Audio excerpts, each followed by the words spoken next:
Hello and welcome to Knoxville Nights, presented by Impact Signs, Awnings, and Wraps. I am Blake Walker. Cade Higday joins us, and Dustin Selvage joins us here on Knoxville Nights. We look a little bit different. We just can't seem to. That's 2 weeks in a row here, Cade. We just all three can't get together. Usually it's me. Yeah, Josh has got some stuff going on this past week and into today, so he can't make it. We are recorded. Obviously, we could not get live, just a couple issues on our end. So this is a recorded episode that you guys are watching. Dustin Selvage, welcome to the show. We obviously chatted with you on a Jetco Trailer Talk a couple months ago, just because you finished top 10 and we felt sorry for you. And we were like, let's do pity and let's talk to Dustin Selvage. Rightfully so. I don't blame you. And so we had to chat with you. Thanks for joining us here on this Monday night. You could be doing anything on Monday night. Are you a football guy? You watch football? I don't have a team. If it's on, I'll watch it, but it's not like a part of my fall daily schedule. No. I wanted to make sure that you weren't missing Bears Vikings. I just knew that was going to be a tough one. Yeah. Ran to Eagle last night. We'll talk about that in a second. We'll just kind of talk with you, and then we have a lot that's coming up here and a lot that we saw this past week. First of all, I just want to talk about the week because, first of all, Kate, I was really happy with the episode that y'all did with Blake Anderson. Fun for y'all? Looked like it was pretty. Yeah, it was a blast, actually. Some of the things that he was talking about was really cool to hear, especially from like kind of knowing his background before the episode. So yeah, that was super cool to talk to him, and he opened up a pretty good book for us there, I feel like, and gave us a little glimpse into his life nowadays. That's awesome. Dustin went to Eagle here this past week. According to my race pass, you had not been to Eagle since 2010. Does that sound right? Yes, that would be correct. We had enough in 2010. I didn't want to go back for 15 years. I think you were in the B in that one. So that yeah, we were home early. That's for sure. That would make sense. Yeah. You finished 24th. What happened in the feature? You spin on your own? Sure did. Same thing I did Saturday night at Harlan. Spun out all by myself 2 nights in a row. So I've got going in small circles figured out pretty well. I just need to figure out how to go in bigger ones. There you go. What was it like going back to Eagle? That place seems so fun. Yeah, I mean, tracks like that's not you guys have seen me race enough. I like to pussyfoot around the bottom and not be too aggressive. And if you do that at Eagle, you get exposed pretty quick. So I really wasn't looking forward to it, just lack of confidence in myself. But we were already halfway over there after racing Saturday. It was a great pay. It's a great race, representing Stewart Alley. But I had quite a few self-talks throughout the day Sunday trying to find some aggression. And making the show was a big accomplishment for myself. I didn't think with damn near 60 cars. I figured we would have been in the E-main and at home and in my bed by 8 o'clock last night. But to make the show was good. We were decent in the feature, actually pretty good if we could have ran all 35 laps. But yeah, I don't know. Forgot what I was doing apparently and spun out and off to the pits we went. What was the track surface like? A little bit cooler last night. Really wasn't like a hot summer night by any means. And with 360s, like it didn't seem like it was all the way up near the wall until like the very end. McCarl was kind of working the bottom near the end of the feature. I don't know how much of the feature you really got to watch once you got back to the end or out to the outfield, but what was the track surface like a little bit? Track was great. I think after 360 heats, maybe they went out and tilled the top, tilled the bottom, put a little bit of water down. And then that all kind of blew away pretty quick through the C and the dash and the B. And then we were all in the pits kind of wondering. The track started looking like it was cleaning off and probably going to take rubber pretty quick into our feature after that 305 race if they didn't touch it up. And we didn't really know if we were supposed to be getting in the car, getting ready, or if they were going to do something. So at the last minute, they said they were going to do the same thing they did after the heats. And we kind of thought it'd do the same thing with, 27 cars out there blow off pretty quick, but it actually I don't think it ever took rubber and stayed around and was super racy. What this is for Cade. Cade, did you have FOMO last night? I actually did. I was driving home from Lake of the Ozarks, and we got home at like 2:00 or something, and I'm like, shit, we could have made it. And then as soon as I turned it on, I was like, damn it, we should have won. He was texting us in our group chat, Dustin. He was like, man, should have gone. 6th in 360 point standings this year at Knoxville. If I told you that at the beginning of the year, would you believe me? No. At the like before the year started, yeah. Maybe I would have believed you. We were pretty confident going in, but by the time May or June rolled around, I thought we were going to struggle to get a top 15. We just didn't take off like we needed to. But the last half of the year, last quarter of the year, we started showing some speed, and wish that's how the whole year would have went, but that's how it goes sometimes. Qualifying really wasn't your guys' strong suit. And I think Dennis, why do you say that? Well, I don't know. I just really feel like, when you're starting up front in heat races, I just don't think it's really, and I'm sure Dennis Gainey would tell us the same thing with Caleb. I think it was the same, qualifying just was a thing that DGRD wasn't, it didn't pride yourselves, or you didn't pride yourselves on something like that. But, it did seem like toward the end of the year, you would go forward in races in the features. Did you notice that? I mean, did you feel like, once you get the heat race win out of the way in the night and you kind of set yourself up, you felt like the car was better as the night went on? Yeah. I mean, honestly, we went forward almost every night this year. It's just nobody gives a shit about the guy that runs 12th or 13th, but most nights we were going 18th or 20th to 12th or 13th and passing cars, just quietly doing that. But, later in the year, we finally started getting into the top 10 more consistently, top 5. So I think our race package was pretty solid most of the year. We just started moving our finishing positions up to where it was, more noticeable, I suppose. You had 2 wins this year so far, Moberly and Adams County, back to back. You got hot for 1 week. And your wife joked about the car count, which we're not going to talk about the car count. Wins are wins. But what did that mean? Just to get to victory lane, man. I mean, that's fun. Winning's fun. Cade knows, obviously, with the win a couple weeks ago at Knoxville, it's just good to win. Yeah. I mean, it's obviously that's why we do this is to win. And it's, but it was important for me, and the best part was winning, under the Team DGRD banner. Your first, wasn't it? Yeah. I think this is my third year. Because last year, your Burlington win was in the 99. Jimmy Davies car. Yep.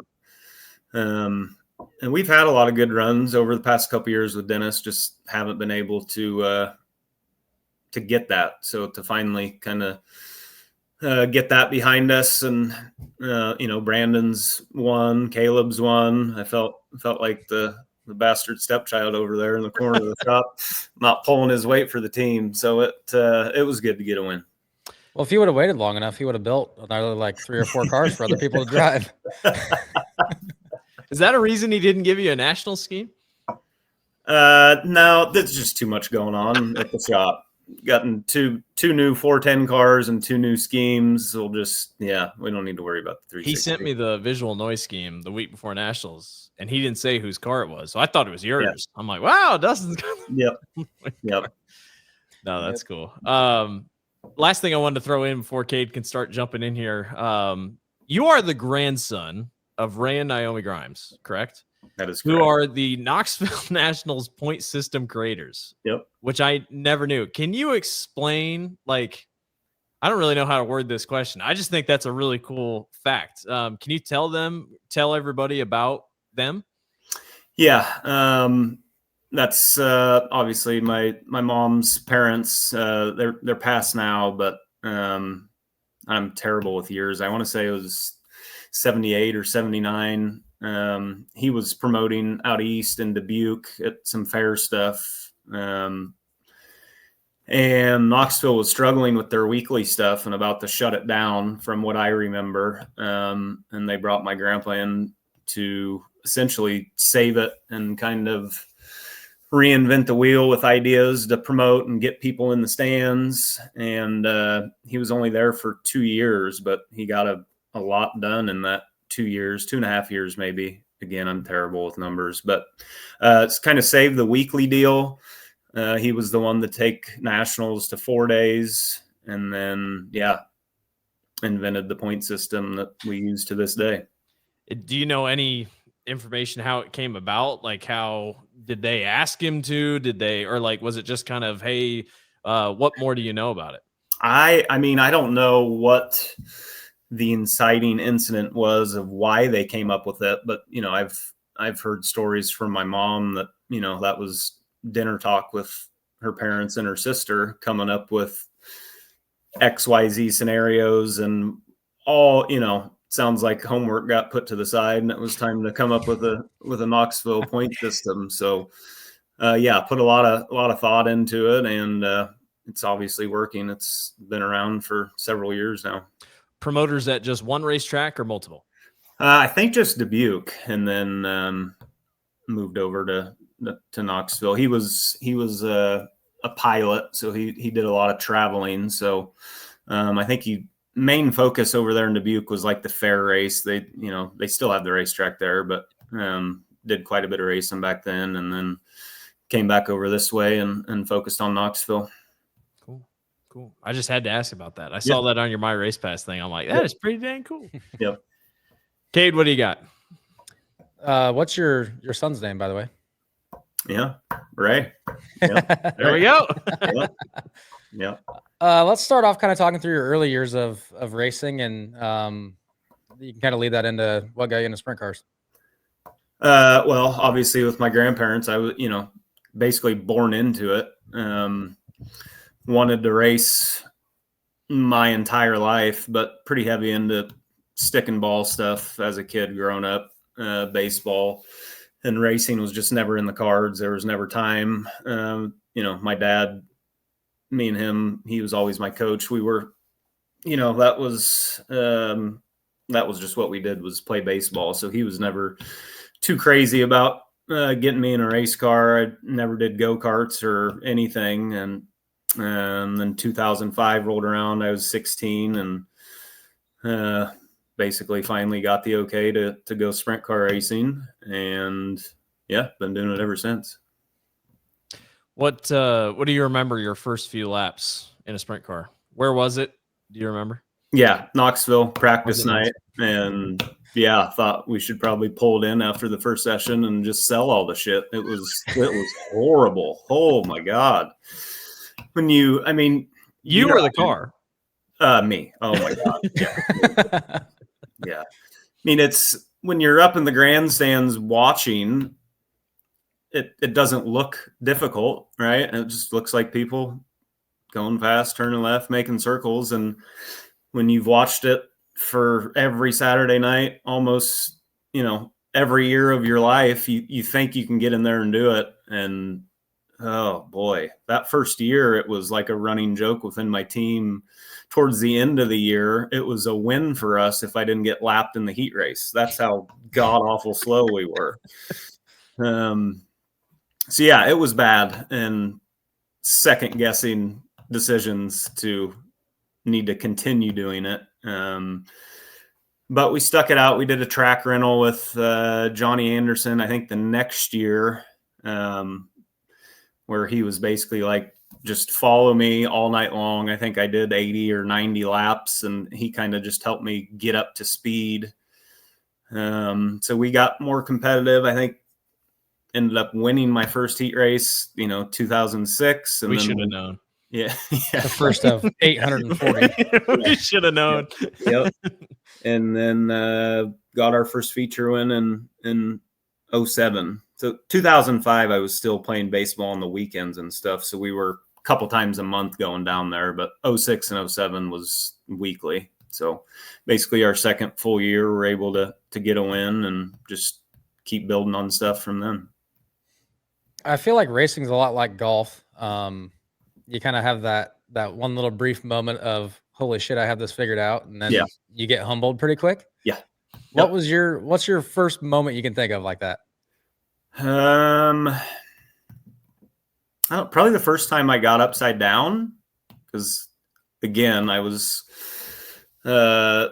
not hard on the gas, so I never really got myself in too much trouble in the early years. But I think we went to a Sprint Vader race in 07, and it was rough track, big curve. We started up front, and I thought I was something special, and went out there full fuel load, dirty air, and just junked my shit. And then that gets your attention pretty quick when you get upside down in the sprint car.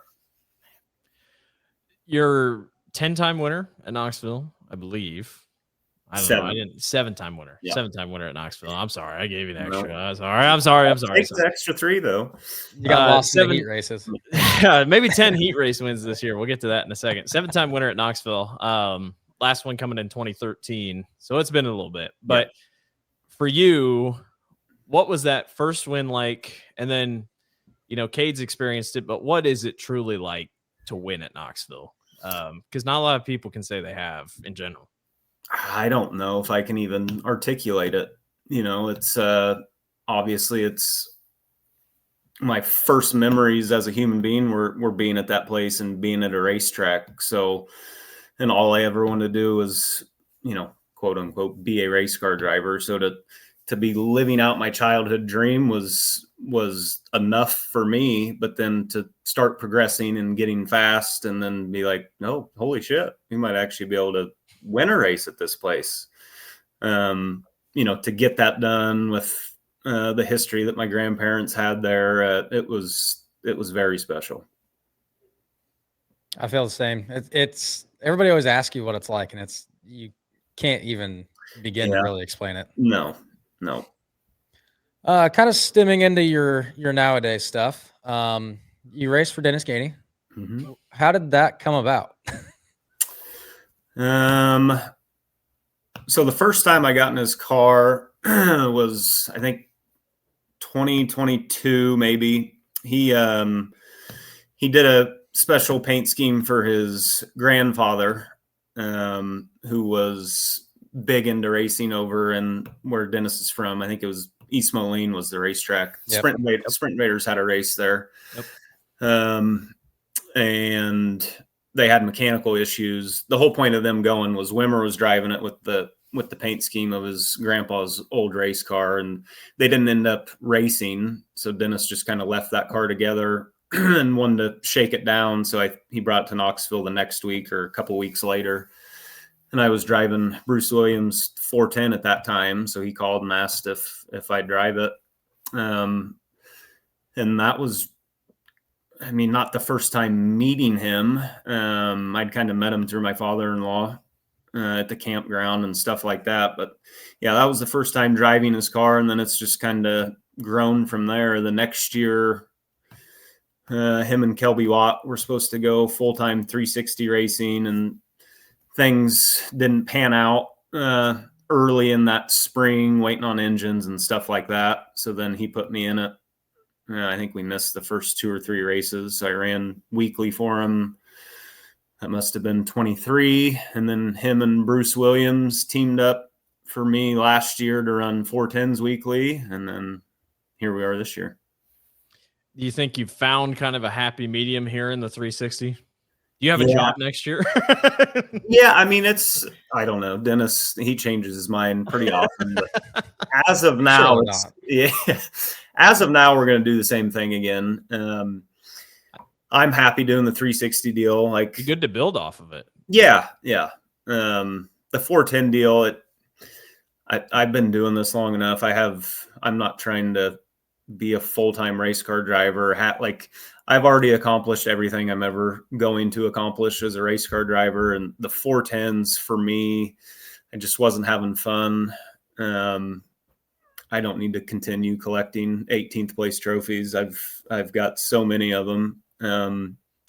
But the 360s, it's fun for me anyway. I don't put pressure on myself. It's just more go out, have fun, be competitive. And as long as I can continue being competitive, I just prefer to keep doing the 360 deal. I was going to kind of ask you about that. I was thinking about it earlier today. no matter what kind of night you have, you're just always a happy-go-lucky guy after the races. Got a nice cold beer in your hand. How tough is that to do on like the really bad nights? Well, that's new for me, Cade. I'm sure you know. I used to throw some pretty embarrassing bitch fits when things didn't go well on a Saturday night, and I'd be a prick to be around till Wednesday or Thursday. But that's, that was the family team. It was, finances out of my pocket, trying not necessarily to make a name for myself, but felt like I had something to prove. I just wanted it more than I was ever going to get it. So it just created stress and no fun. And then took a couple years off there when we had kids, and put Delansky in my car, and kind of thought I was just done racing, to be honest. And then Bruce Williams put me back in his car. I drove for him for a couple years in 2013 and 14. And then he put me back in his car and kind of revived my career, to be honest. And that led to Dennis. And I don't know, I'm just at the point where, again, my best years are behind me, and I'm okay with that. So I'm just happy to still be living out my childhood dream and say I'm driving a race car. So I still get pissy like everybody does, but I'm over it very quickly, as opposed to 4 days down the road. You're always competitive. I mean, if you're a race car driver, you want to win. I mean, that's just kind of the given. Yeah. You have two kids who are becoming very popular around Knoxville Raceway, and on Twitter, with your tweets and everything else. And Wade's talked about that, really what they bring and the joy that they bring you. What is family life like? I know you and your wife are very busy, and then obviously the kids at the age they are, it sounds like they're probably doing everything. I mean, they're playing sports, they're wanting to do everything. We're going to have some racers in the family. It seems like your son kind of is into it, then he's kind of out of it. Just kind of explain the family life in the Selvage household. Yeah, it's chaotic. I mean, it's not any different than anybody else that has young kids. They're 6 and 4, and they're both in sports and both in school. So, that part of it is just normal family stuff. But then you throw in dad having his sports and fun time half of the year, every weekend. It gets very busy very quickly. Ray, he's already coloring and designed his paint scheme for his go-kart and his helmet and his fire suit. Every day he wakes up and asks when this shit's just going to be showing up at the door. So he's ready to go, but I don't know. Are you ready to go? No, I'm not. I don't really know why. First of all, it's, they're at that age that they can be little brats and not give a shit what mom and dad has to say, which is part of being a kid. But, we're not just going to go spend $10,000 when he's going to be a little dickhead every day at home. So we got to get some behavior under control and teach him some respect for mom and dad. I don't know. Sometimes we think we're too hard on him, but I don't know. My parents made me work for everything. And the other aspect is, I think you can learn a lot doing the sports route with, just the social aspect of it, having a coach, somebody other than dad, giving you advice or, chewing your ass, whatever. So part of me wants to keep him going that route. I feel like it's not going to be productive of me and him just yelling at each other every Friday night at English Creek. So you probably know something about that, Cade. Yeah, I know plenty about it. I see it being at English Creek every Friday. Yeah. So I don't know. It wouldn't be fair to rob him of at least giving him a chance. So probably I would assume come next year, at least Dawson at Jocko's, he's the Keith Coons of micros around here. So I probably need to go rent something from him for an afternoon and see how it goes before we jump in. What's your daughter up to? I don't know. Whatever.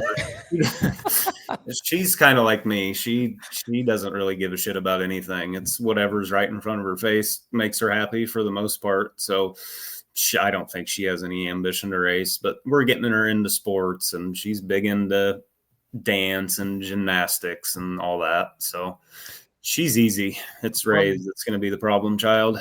From the tweets, it seems like they pay close attention on race nights. She's starting to more. Ray, he's pretty dialed in, and when we talk about the races the next morning or that night, me and Megan often look at each other like, how is he picking up on that at 6 years old? With like the best night of our year was we ran fourth, but started fifth or sixth in that heat race and won. And somehow he put together every week after that, he'd be mad at me because I'd start on the front row of the heat race. And he's like, Dad, you have to start in the third row.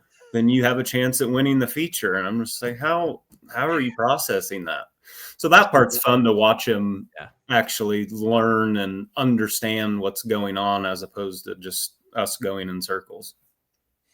I think after that one night down at Morrow's Pit, if you could talk Dennis into putting a Starburst on your car, I think Rosie would be a lot more invested. Yeah, she's a candy hound, that's for sure. Let's talk about the heat race win stickers, because I know people are going to ask about them. When did you just show up to the car one day and they were on the tail tank? Did Dennis say this was going to be a thing? And how fun was it to have your face given to like 9 different guys on championship night because you're the face of the heat race? Yeah, I had no idea they did it. They did it the week that we went to Moberly. Yep. So I dropped they had the fuel tank heat shield on it when we unrolled the car and then pulled it off, and instantly broke out laughing. That was gold. So the backstory to that though is AJ Moeller. He always gives me shit because I used to run into him a lot. So he was putting prompts into Chat GPT there around nationals about draw a picture of Dustin monster trucking me like he always did on the racetrack, and the image that is the heat race winning sticker is that image that got generated. Yeah, I wish I had the whole picture. It was the poor yellow 20 car getting monster trucked by me with that goofy ass face hanging out the monster truck. It was good. That is amazing. I did not think it was that deep of a story. Oh man. Yep. I'd like to believe you are now in the history books with most. Dude, there's no way. Yeah, there's no way it's not. McCarl texted me. T-Mac did last week, and he basically said, "I see everybody likes to kick a guy when he's down. So it's cool that you won that many heat races, but I got to let you know." I think he said Rocky Hodgson in his dad's car, Leonard's car, won 12 or 13 one year in the 410 deal. Tony Bachhoven would be proud. And had to do it from, I think, 8th at that point. So I'm like, that's way more impressive than a front row heat race win. Nah, it's cool. It's fun. I hate to say it was even funnier on championship night when you got docked from the front row. I mean, way too much pressure. Yeah, my goodness. I went to Ethan Gordon afterwards. I'm like, what are we doing? I was like, this was history. He's the king. Yeah. Unbelievable. All right. Well, we're going to run through all the stuff that happened. Dustin's going to hang on here with us. Are you a big race fan, Dustin? How much sprint car racing do you watch outside of racing? A lot. Yeah, I watch a lot. Yeah. I mean, when I'm racing, I don't pay, try to catch highlights the next day. But yeah, I mean, as West Coast stuff I struggle with, or the high limit midweek stuff if sometimes I'm passed out or doing kid stuff. But yeah, I try to watch as much as possible. Yeah. Cade, you get to watch a lot over the weekend? I went back and watched a lot of highlights.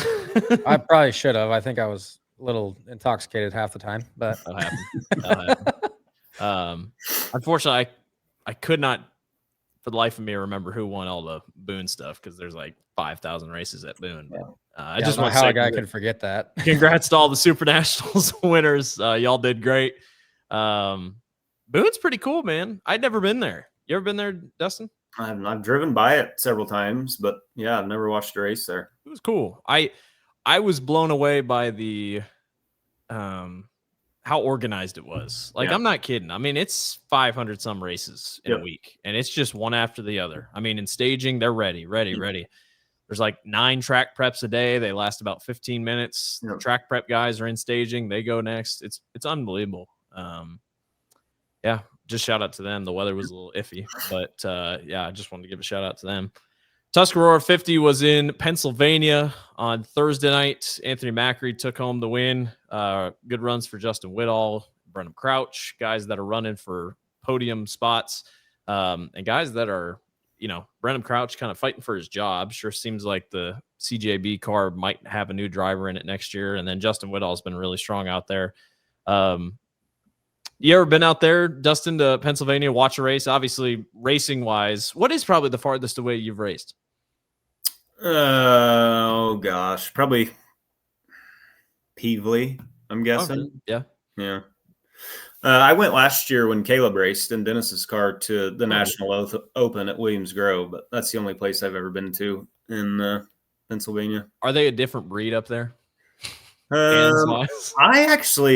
got like Nationals vibes. Like, really, a lot of people kind of talk about how big of a shithole Williams Grove is, so I kind of had that expectation going in. But I don't know. A lot of dirt tracks are shitholes. I was pleasantly surprised and really enjoyed myself out there. Plus, it's their biggest race. There's people everywhere. The Outlaw versus Posse thing is real. Like, we were pitted off of turn 2.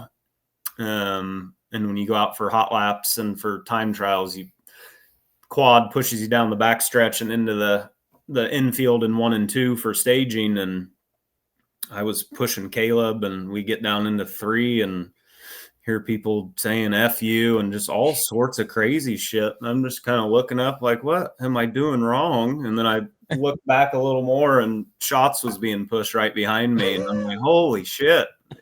It's no joke. They're brutal out there. Yeah. But I had a blast. I'd go back for sure. I wanted to touch on Caleb just real quick, because obviously you guys are teammates. You're in the pits a lot. It has not been a good month for Caleb. Last 2 months for Caleb. Unfortunately, just couldn't close things out at Huset's. We had him on at the very beginning of the year.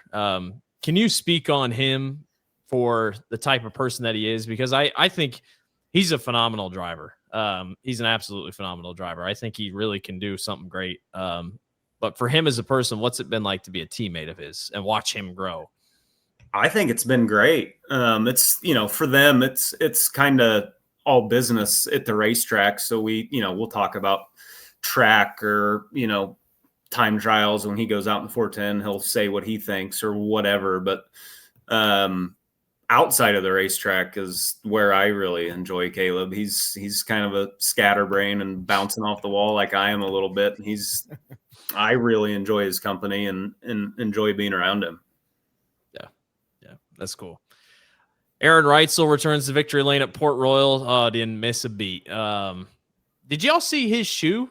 It's like a size 13 shoe, size 13 or 14, something like that. Just to kind of fit the cast and whatnot. I cannot imagine how difficult that must have been, how uncomfortable it might have been if they made it. But he ends up getting the win. He's in crutches on victory lane. Cade, he's your friend. Obviously, you had a really good text conversation with him afterwards. We don't have to go into that if you don't want to. But, man, I mean, he hasn't missed a beat, man. And I look at high limit point standings. It really stinks because it's probably not going to be it this year because of the injury. But, boy, I mean, he is a top 5 talent in the country. And I feel very confident in saying that. And he just proved it once again. I feel like, honestly, he's a top 3 talent, and he just kind of is getting back into the feel of racing on the road again. I mean, he's been off the road for, 2 or 3 years now. And, I mean, he still basically runs a road tour around the Midwest. But, not really surprised to see him go out and do that. It was just a little bit extra cool to see him get out and have to hobble around the car to do his victory lane interview. And they're booing a crippled guy. Yeah. Always full of flavor interview with him. Yeah. Do you have you had any conversations with Aaron, Dustin? No, not a ton, just, surface level stuff. But yeah, I mean, it's not super surprising to see how good of a year they're having. I feel like he's been extremely talented for as long as I can remember. It just seems like this year maybe they're, kind of honing in on the consistency, where they're a threat to win basically every single night, no matter where they're at in the country, what type of track, slick, heavy, they're just on it. Says a lot to Justin Sanders. That car, I mean, the car is really good. And Aaron's done a good job building that up with RSR, but the 87 has been very fast as well. And then obviously on Saturday night, Ryan Timms wins the Tuscarora 50, which is in perspective is just unbelievable. I really didn't believe the text when I saw it, or the message when I saw it when it popped up. He finished 21st and 16th on his previous two prelim nights. Really wasn't anything great. And then Justin Peck and Parker Price Miller, who also had a pretty good week, battled in the early portions. And then Timms got by just kind of around the halfway break and won by 7 seconds at Port Royal. He becomes just the third driver all time to win the Knoxville Nationals and the Tuscarora 50 in the same year, joining Kenny Weld and Doug Wolfgang, which is just unbelievable. Dustin, I'll start with you. This kid feels like he's the next thing. Like he is Kyle Larson, Corey Day, kind of. I mean, Ryan Timms is starting to put his name in conversations that he might be unbelievable. Yeah, I mean, he already is. There's no question about that. I mean, winning the Knoxville Nationals at 18 and then going to, one of the toughest regions in the country out east is pretty wild. I don't know how they struggled a little bit Thursday and Friday, maybe, or they weren't obviously impressive. So that goes to show, how quick of a study he is to turn a weekend around that quick, the whole team with, getting the car better and him learning the track, and to go out and beat a Pennsylvania and high limit field by 7 seconds is absolutely bonkers. And Kate, it's the driver, but the team's unbelievable right now. Yeah, absolutely. Shane does a great job. And I honestly, kind of from the sounds of it, like Ryan said that it was both the car and the driver that were kind of lacking the first two nights. And Shane got the car really good and Ryan did a great job driving it. Honestly, I knew he was given a run for the lead there, like right before the halfway break, and the yellow came out. And I said, like 2 laps before that, I was like, he's going to win this. There's no way he doesn't. And then he jumps to the lead on the restart and just freaking walked away. Yeah, it was unbelievable. And he can still keep going. I mean, it just feels like I thought he was really good at Eldora earlier this year. If he didn't flip on that one previous night, I think it kind of set him behind the 8 ball. But one thing I think for sure is, nowadays where a lot of silly season talk, like who's in what car next year. Timms ain't. If I'm Ryan Timms, I ain't leaving that car. I mean, that car is on a different level. What do we think, boys? Is he with the Outlaws next year? I mean, hasn't he kind of gone on record saying that he wants to join the Outlaws, to stay doing what he's doing for at least one more year? Yeah. Just to kind of hone his craft. And I think that's a great idea. They're obviously headed in a great direction. So why change that and rush things? I think that's a good way to unravel all the good that you've already done by jumping out on the road. Not that they couldn't be competitive, but why not just keep doing what and maybe expanding your travel a little bit more than they did this year, but still, just a bigger regional schedule maybe. It seems like they're all on board to just do what they did again. Do you think, Dustin, we had this conversation a couple of weeks ago, the Liebig guys, yes, they've always kind of been Knoxville guys a little bit, but Timms kept coming back this year at Knoxville. Like obviously ran for points a little bit, and now, it paid off. I mean, they killed the field at Knoxville Nationals. It wasn't even close. Do you think we start seeing that a little bit more out of some teams that say, let's go run Knoxville more to try to hone your craft, like you kind of talked about, and have that chance at Knoxville later in the year? Yeah, I mean, I don't know if people are going to do it more just because of Tim's. I feel like there's a few teams that already do that, that, aren't married to a series, but spend most of their free time here strictly in preparation for Knoxville. But obviously most people don't have the outcome that the 10 car and Tim's had this year. Like from what I remember, they were pretty well dog shit at the beginning of the year, weren't they? Yes. And they were not good. To turn it around to, the pretty dominant weekly wins leading up to nationals, and then nationals is pretty incredible. And I know he's your teammate, but Caleb wins the first 3 races at Huset's, takes a huge points lead, which at Huset's, a big points lead like he had, those are hard to rally back. And Ryan just got to Huset's, and boy, it seemed like the last 2 months, if he was signed in, he was probably going to win. Yeah. That's just how good that 10 car was. Yep. And then he wins Huset's. So, I don't know. I'm excited to see what he does next year. I think if he ran for points at Knoxville, he'd probably have a good chance to win it. But they've clearly hit on something, and it's really been working. So, congrats to Ryan Timms on the victory. I got his wingboard back up there finally, and you can kind of see Cade's back there. How about that? If you move your melon. What? Said if you'd move your melon. Yeah, absolutely. Yeah, got to get it moved out of the way. It's so weird, by the way, because I'm usually where Cade's at on the screen. Cade's in the middle. Josh is usually this is weird. We're just so thrown out of whack. And then, with four turns in difference.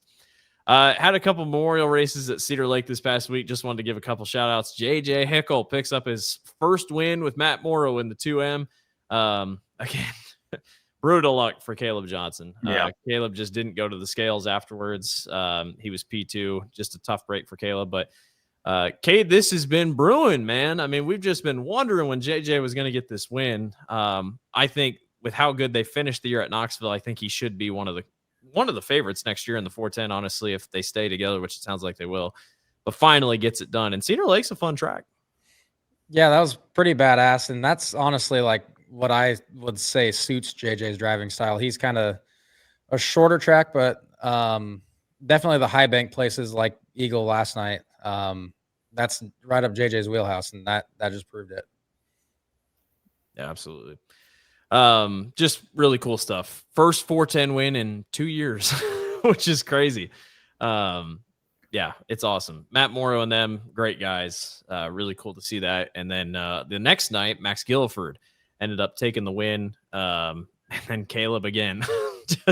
I don't know who Caleb pissed off to give him bad luck, but Dustin, it just feels like Caleb can't catch a break in the last month. Yeah, it's been a rough go. We were watching Saturday, and the racetrack was, I don't know. Obviously the Reichert's a big race for them up there at Cedar Lake, as it should be, and I applaud the efforts that went into getting that race in. But man, it seemed a little silly to have that race. Watching the carnage, I think 11 cars finished. Obviously, you want to put a show on for the fans and honor the family up there, but my goodness, tore up some stuff. I feel like it could have been avoided. Caleb just went into one and had a little bit of a run on a lap car, and the lap car just went into one as well and got up on 2 wheels and drove right into the side of him. So not a lot Caleb could do. And capped off another unfortunate weekend. Yeah. Tough break for Caleb and them. The World of Outlaws went to Vado Speedway. I thought Kerry Madsen was going to win the dang race, boys. I thought for sure. Can you imagine social media if Kerry Madsen won in the TSR 15 like this year and Donnie Schatz didn't? We would have been having some fun conversations. Would have been brutal. Oh, it would have been. It would have been rough. And Dennis would have been right in the middle of all of it. Yeah. And Donnie wasn't amazing by any means with Paul Silva on the wrenches. I think he finished 10th or 11th. But Kerry was battling with Logan Schuhart early, and then David Gravel, just unbelievable, rocketed around to both, steal the victory. It was a fun track. I don't know, Dustin, if you watched. It just seemed like kind of didn't go all the way to the wall, which was a little disappointing. But David Gravel, man. I mean, there's guys that are just on hot streaks. David Gravel's having an unbelievable year. Yeah, I mean, it's his second year in a row of being basically unstoppable, and I don't see it changing anytime soon, to be honest. Good chance he might get to 20 wins, I think. What's he at? What did that one put him at? I think either 15 or 16, something like that. So Jeez. Inside 20 to go for the year, I think. I think Gotta be so. close. Yeah, but I mean, he's not really a big PA guy. I'll be curious to see what happens out there for the National Open. I don't know. It's going to be interesting, but it's unbelievable. Yeah. Unbelievable year that he's having. And then it rained in New Mexico. They got stormed out, which is like, it was so weird. It was sunny all day, and then it stormed like 30 minutes before they were supposed to go on the track. So they got rained out. So that's it. They don't finish out at Vado. Obviously, they won't be going back this season, so it doesn't get rescheduled. They still have a couple more races left on the West Coast swing. I'm really excited to see what Donnie can do, guys. I think if he's got, it's kind of one of those things. It's like, if Donnie can't win with Paul Silva, like, what's going on here? And then we really don't know what happens next. It's rumored that he's going to go back to big game here and finish out the year. Dirt Tracker, Justin Fiedler said today that the CJB car might be looking at Donnie for next year, which would be pretty crazy. Dustin, as a race car driver, I mean, it feels like, yes, Donnie just hasn't had a couple years that he's wanted, but it feels like there's a lot of distractions outside of the race car for Donnie right now, because it's like, all right, what's next? What's next? What's next? Do you think that does that hinder a driver when he can't just focus on the race? Well, I absolutely could, trying to line something up for next year. I'm sure he's on the phone 24/7, plus hopping in multiple cars. That doesn't help either. So yeah, there's a lot going on. I mean, it's still, at the end of the day, it's Donnie Schatz. Like, there's a lot that most of us probably couldn't deal with mentally that I'm sure is a cakewalk for him. So I don't know. Hopefully Paris, I think that's a bigger track, kind of a momentum, gut slick. Maybe they can get rolling there. And then what? Tulare, and then that's probably, it. Yeah. Stinks they don't go to Placerville. It's like, I get it. They're kind of one of those series that's kind of like safety, whatnot. Yeah. But Placerville's awesome. They had a good NARC race last night, or Justin Sanders one. So that's pretty cool. I will say it's kind of funny with the Donnie Schatz thing. I don't know if y'all have seen, but like every scheme he's run, they've made a t-shirt for. And like they've made like wing panels. So I assume we're getting the W car, Donnie Schatz gear. The one race he's ran so far, big game, they have t-shirts, the Lunstra car. I'm like, oh my God. Tells you how big the merch game is. Yeah, I know. Absolutely. Your shirts were pretty cool this year. I didn't buy one yet. I'm waiting till the Christmas sale. Yeah. But, I was told there will be a big Christmas sale, so I'm going to wait for my Christmas sale. Yep. Y'all had some good shirts this year. Yeah, Ryan did a good job with that. That was my wife and Ryan putting that deal together. I wanted absolutely nothing to do with it. Do you have wing panels? No. But yeah, they basically sent me the proof after it was done and said, shit, yeah. Send her to cool. Yeah. Awesome. Yeah, it was cool. Cade wore it for several weeks on the show. Kind of like the Baston hat. What's with the Baston? You must love that Baston hat, Cade. Dude, it's my nice hat. Yeah. Leave me alone. I got one hat that I don't get totally covered in shit. It looks great. I'm not kidding. I'm not lying to you. I met maybe 2 people this week that said they watched Knoxville Nights, and one person legit, like, I'm not lying to you, said, Cade, big Baston fan? And I'm like, what are you talking about? And he's like, well, he's wearing that Baston hat a lot last couple weeks. I'm like, I don't know. To be brutally honest about it, it was $15. No, it wasn't even that. I told Maggie, I was like, just go find me a hat that I can have as a nice hat. And she found this one, and it is hands down the comfiest hat that I've worn in my entire life. There you go. It's a win-win. And it was $15. Yeah. Yeah. So Dustin, I don't know if you heard, but Spencer obviously, unfortunately, lost his ride during nationals. Yep. I kind of knew it was going to happen. Like everybody kind of knew it was going to happen. So I went to his t-shirt trailer on Friday and I bought a t-shirt full price, like full price. And then the very next day, everything's on clearance. Yep. I'm like, are you kidding me? Needed to wait 12 hours. I know. So that's why you're waiting for Dustin's Christmas sale. Yeah, he spent his t-shirt money on base then. Brooke. Yeah. Yeah, I think Dustin's going to get fired, so I think he'll go on clearance. I was so happy people liked that tweet when you won a couple weeks ago. I'm like, man, good to see a guy can save his job when he's winning. That's the thing with Dennis. Like Dennis is so sarcastic on Twitter, and I always laugh at the people that just don't understand. Yeah. That's great stuff. Speaking of Baston, I just wanted to throw this into the transition here. He's going to drive the Charlton 21 for the next couple weeks with the Outlaws. I think that's a great fit. Who knows what he's going to do after that? It's kind of like him and Donnie Schatz are just kind of be thrown into the driver pool. After that, it sounds like Baston doesn't have many offers as of right now. Just might have to wait a little bit. James McFadden is already gone, boys. He's back to Australia. That's quick. Unbelievable stats. He arrived here in June. And in just a couple months, he won 7 races, including 4 wins in 5 days with NARC, a Capitani Classic, and then he won 2 Calistoga King of the West victories at Calistoga.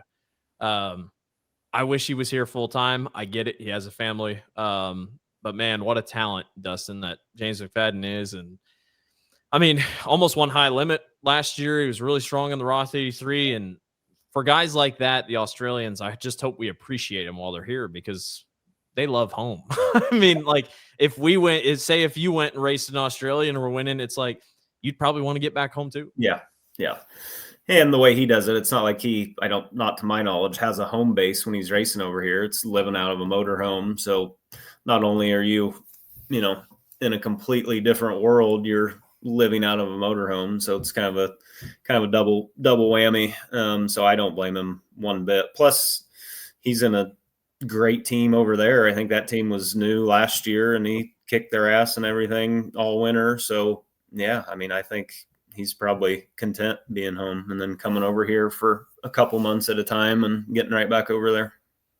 Unbelievable talent. And he kicked the field's ass at the Cappy. So yeah, I mean, that's for sure. And they were pumped after that race. Like that was a big deal for a California team to come here and do that. Yep. Ayrton Jennington picked up a win with Power Eye on Friday at Tri-City/Granite City. He almost threw it away in the final corner. He tried his hardest to throw it away. But good to see Ayrton get, I said, yes, he did. Yes, he did. Tried his hardest. What happened? I didn't catch the highlights. He kind of like blitzed through. It looked like it was rubber down. I just saw like the highlight of it. Yeah. It looked like he like blitzed through the rubber and drove it just straight in the fence. Oh, I don't know what the point situation is with him and Joe B. Miller, but they've been in a war all season. Yeah. So good to see Ayrton go to victory lane with Power Eye. Last night at ASCS, obviously our friend here, Dustin Selvage, did not have a good night, but Cam Martin picks up his first ASCS win. And I tell you what, boys, I mean, he outdueled the best to do it. Like he flat out drove around Sam Hafertepe Jr. I was worried when Sam passed him. I'm like, I was like, this is it. Like Cam started on the front row. It's just not going to work out. And Cam just went right back to it. He didn't listen to Cade. Cade was saying on his text messages they need to run the bottom and 1 and 2, top 3 and 4, something like that. I think I said it back the other way. The other way around. But Dustin, he just out drove the best ever in ASCS ranking. Yeah, that was a great race by him. Obviously Cam's been doing a little bit now, but he's still a younger guy to where, the pressure could get to you. And Eagle's a track that as hard as he was driving it, it is very easy to get yourself in trouble there. There is no room for error, and he was honking that thing into every corner about as hard as you can. It was impressive. And I mean, just the race itself was great. Austin McCarl took a really deep dive at JJ Hickle. JJ tried to block down low, and I don't know how JJ didn't wreck. He got very lucky. I don't know. Kate, do you remember who he who wrecked because of it. JJ said in his post, he's like, I'm sorry to whoever I wrecked. Who's that 5 car? That was it Ryder McCutcheon or that Oh, yellow? yeah, that's who it was. Yep. Yeah. Um, That kid's only 14, dude. That is insane. He was another dude. He's an absolute gasser. I had no idea he was 14. Holy absolute gasser. Yeah. Yeah, it was crazy. I didn't have the volume on. Is Tyler Drucke okay after that wreck? That was one of the crazier wrecks I have seen. He posted on Facebook. He went and got checked out last night and said he was in the same shape that he went in there as, whatever that means. Did you see the wreck, Dustin? I mean, I've since seen the replay, but I was watching the car that ended up on like the reason for the red that ended up above the fence, and then heard him hit the tire and heard the crowd gasp and looked over and saw him sitting there. So, then saw the replay. That was wild. Good to see him get out of that thing. Brutal. Like, and with Drucke's, it was so weird. Like, he kind of got up over the tire, and then the top wing just kind of collapsed, and then obviously just drilled that wall there. Tough hit for Tyler Drucke. Glad he's okay. Yeah. But yeah, Cam Martin gets the win. He's been knocking on the door. I mean, what was he, podium the past 2 nights or one night, something like that. He's been so close with ASCS. If he went and ran a series, I think ASCS would be the series. Like, just go run it. Just see what happens. Obviously, he's going to be in a 410 next year at Knoxville. He has said that. So he's going to run 410s next year at Knoxville.